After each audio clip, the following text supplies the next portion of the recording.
Hello everyone, welcome back to my channel. இன்னைக்கு special என்னென்னு பார்த்தீங்கன்னா, நம்ம மட்டன் ரசம் எப்படி பண்ணுறதுன்னு தான் பார்க்க போகிறோம். குழந்தைங்களுக்குலாம் இதை செஞ்சு கொடுங்க, ரொம்ப நல்லது உடம்புக்கு. ஸோ வாங்க வீடியோக்குள்ளே போகலாம். வீடியோவை ஸ்கிப் பண்ணாமல் பாருங்கள், அப்போ தான் உங்களுக்கு ஈச் அண்ட் எவ்ரி ஸ்டெப் தெளிவாக புரியும். ஃபஸ்ட்டு நான் மட்டன் வேக வச்சு எடுத்திருக்கேன். இப்போ இந்த மட்டன் பீசஸை வச்சு ஆல்ரெடி நான் மட்டன் ஃப்ரை பண்ணி நம்ம சேனலில் போட்டிருக்கேன். உங்களுக்கு வேணும்னா லிங்க் டிஸ்கிரிப்ஷனில் இருக்குது, போய் பார்த்து தெரிஞ்சுக்கோங்க. நம்ம மட்டன் வேக வச்சோம் பார்த்தீங்களா, அந்த தண்ணியை வச்சு தான் இப்போ நம்ம மட்டன் ரசம் பண்ண போகிறோம். இப்போ நான் இதை ஒரு பவுலுக்கு மாற்றி எடுத்துக்கிட்டேன். இதில் நம்ம இந்த ரசத்தில் புளி நம்ம எப்பயும் சேர்க்க மாட்டோம். ஸோ தக்காளி தான் அதுக்கேற்ற மாதிரி நம்ம ஆட் பண்ணிக்கிறோம். நான் ஒரு 4-5 தக்காளியை நல்லா கரைச்சி எடுத்து வச்சுருக்கேன். எனக்கு கொஞ்சம் புளிப்பாக இருக்க மாதிரி இருக்குது, அதனால் இதில் கொஞ்சமாக நான் வாட்டர் ஆட் பண்ணியிருக்கேன். நீங்கள் வாட்டர் ஆட் பண்ணாமையும் செய்யலாம், நல்லா தான் இருக்கும். இப்போ இதில் மஞ்சள் தூள் தேவையான அளவு போட்டு நல்லா கலக்கி எடுத்து வச்சுக்கோங்க. நம்ம ஒரு பேஸ்ட் ரெடி பண்ணணும். அதுக்கு ஒரு 4 பச்சை மிளகாய் நான் எடுத்திருக்கேன், 1 ஸ்பூன் மிளகு எடுத்திருக்கேன், 1 ஸ்பூன் சீரகம், அப்புறம் ஒரு 5-6 பல்லு பூண்டு. இது எல்லாத்தையும் மிக்ஸி ஜாரில் போட்டு நல்லா அரைச்சி எடுத்து வச்சுக்கோங்க. இந்த மாதிரி நல்லா ஃபைன் பேஸ்ட்டாக அரைச்சி எடுத்துக்கோங்க. அரைச்சி எடுத்து நம்ம ஆல்ரெடி தக்காளி கரைச்சி வச்சுருந்தோம் பார்த்தீங்களா, அந்த மட்டன் தண்ணியோடு சேர்த்து அதில் இப்போ ஆட் பண்ணி நல்லா கரைச்சி எடுத்துக்கோங்க.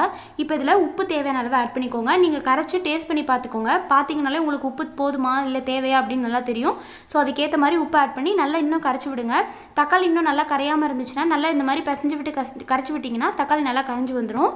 இப்போ நம்ம ரசம் தாளிச்சிடலாம். ஒரு பேன் எடுத்துக்கோங்க, அதில் தேவையான அளவு குக்கிங் ஆயில் ஆட் பண்ணிக்கோங்க. இப்போ எண்ணெய் நல்லா காஞ்சதுக்கப்புறம் அதில் கடுகு 1 ஸ்பூன் அளவு ஆட் பண்ணிக்கோங்க. கடுகு நல்லா பொரிஞ்சு வரணும். பொரிஞ்சு சடச்சடன்னு சவுண்டு வந்துருச்சுன்னா அது நல்லா பொரிஞ்சிருச்சுன்னு அர்த்தம். இந்த ஸ்டேஜில் இப்போ கருவேப்பிலை ஆட் பண்ணிக்கோங்க. கருவேப்பிலை முடிஞ்ச வரைக்கும் ஃப்ரெஷ் லீவ்ஸாக இருக்க மாதிரி பார்த்துக்கோங்க. அப்போ தான் ரசம் நல்லாயிருக்கும், வாசமாகவும் இருக்கும். இப்போ நம்ம ஆல்ரெடி கரைச்சி எடுத்து வச்சிருந்த ரசத்தை இப்போ நான் ஆட் பண்ணுறேன். ஆட் பண்ணிவிட்டு ஒரு ஸ்பூன் அளவு பெருங்காயத்தூள் இப்போ நான் அதில் ஆட் பண்ணிக்க போகிறேன். நல்லா இந்த மாதிரி கலக்கி விடுங்க.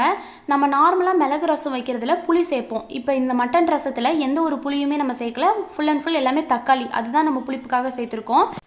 இப்போ இதில் கொஞ்சமாக மல்லி இலை தூவி நீங்கள் ஒரே ஒரு கொதி மட்டும் கொதிக்க விடணும். ரொம்ப கொதிக்க விட்டுறக்கூடாது. ஒரு கொதிக்க விட்டு இறக்குனீங்கன்னா அவ்வளோதான், சூப்பரான மட்டன் ரசம் ரெடி ஆயிடுச்சு.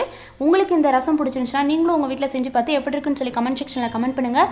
உங்களுக்கு இந்த வீடியோ பிடிச்சிருந்துச்சுன்னா லைக் பண்ணுங்கள், ஷேர் பண்ணுங்கள், சப்ஸ்கிரைப் பண்ணுங்கள். மறக்காமல் பக்கத்தில் இருக்க பெல் ஐக்கானை ப்ரெஸ் பண்ணிக்கோங்க.